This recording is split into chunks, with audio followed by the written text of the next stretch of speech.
खादी के बनाए गए सबसे बड़े झंडे की कहानी, चूंकि हम सब ने देखा कि जब लेह लद्दाख में खादी का बना झंडा जब फहराया गया उतनी ऊंचाई पर, तो वो पूरी दुनिया में चर्चा का विषय बन गया।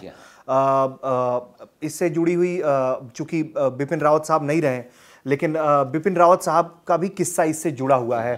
तो और वो भारत के पहले सीडीएस रहे हैं, तो उनके काम का, उनके कंट्रीब्यूशन को हम पीछे नहीं छोड़ सकते हैं, बिल्कुल जिक्र करना चाहिए।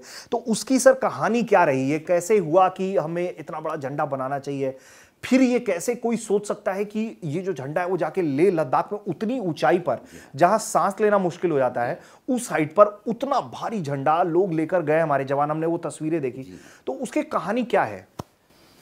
देखिए, ये साल जो है देश अपनी आज़ादी के 75वें वर्ष में प्रवेश कर गया है जी, जिसे हम आज़ादी का अमृत महोत्सव के रूप में सेलिब्रेट कर रहे हैं। हाँ।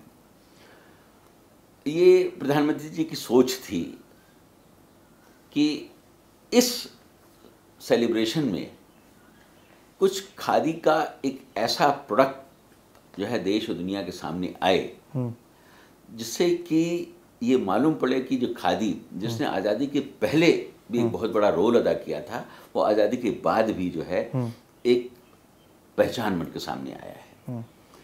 हम लोगों ने डिसाइड किया कि हम वर्ल्ड का लार्जेस्ट नेशनल फ्लैग बनाएंगे, क्योंकि नेशनल फ्लैग जो है खादी के कपड़े से ही बनता है। नेशनल फ्लैग को बनाना, वर्ल्ड का लार्जेस्ट नेशनल फ्लैग को बनाना हमारे लिए चैलेंज नहीं था, क्योंकि हमें हमारे आर्टिजन्स की कैपेसिटी मालूम है, वो दक्ष हैं, वो ये काम कर सकते हैं और इससे भी बड़ा बना सकते हैं। लेकिन जो सबसे बड़ा चैलेंज था वो ये था कि हम उसको डिस्प्ले कैसे करेंगे, क्योंकि नेशनल फ्लैग का अपना एक कोड होता है, बिल्कुल, उसका एक सम्मान होता है जी। हमें उस कोड को ध्यान में रखकर ही जो है सारी प्रक्रिया को पूरा करना था। उसके बाद मैं जनरल बिपिन रावत साहब से मिला, उनको बताया कि ये ऑनरेबल प्राइम मिनिस्टर साहब की सोच है, हम उसको तैयार कर रहे हैं, लेकिन इसको डिस्प्ले कराने में हमें आपकी मदद की ज़रूरत है। अच्छा। और मुझे वही शब्द याद हैं उनके, उन्होंने मुझसे कहा कि फ्लैग आप बनाइए और हमें सौंप दीजिए। अच्छा। डिस्प्ले की जिम्मेदारी हमारी है।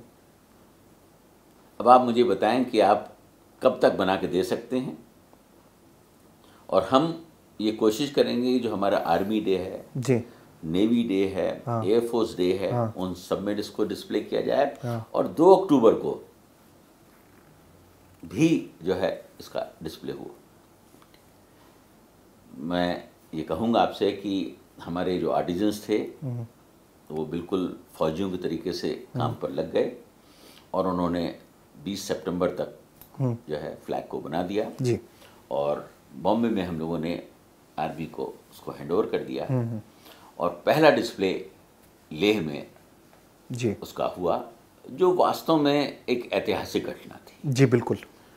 जिस तरीके से उस फ्लैग को वहाँ ले जाया गया, फ्लैग का वेट ही करीब 1400 केजी है जी। तो उस फ्लैग को उस हाइट पर, वो भी ऑलमोस्ट 90 डिग्री पर ले जाना अपने में एक बहुत बड़ा चैलेंज था। लेकिन यही तो हमारे देश के जवानों की खासियत है कि वो किसी भी चैलेंज को एक्सेप्ट करते हैं, और वो वहाँ पर उसको ले गए और उसको उसका डिस्प्ले हुआ, और वो वास्तव में एक दुनिया में एक नया खादी ने अपना मुकाम काबिल कर दिया, कायम कर दिया। और वो फ्लैग उसके बाद अलग अलग जगहों पर डिस्प्ले हुआ है, जिसका पब्लिक ने बहुत अप्रिसिएशन मिला है पब्लिक के अंदर। और मैं ये भी कहूँगा कि वो फ्लैग इस बात को शो करता है कि खादी के आर्टिजन्स जो हैं, उनकी क्रिएटिविटी जो है वो किसी भी दुनिया के जो हैंड क्राफ्टेड प्रोडक्ट्स हैं उनकी क्रिएटिविटी से कम नहीं।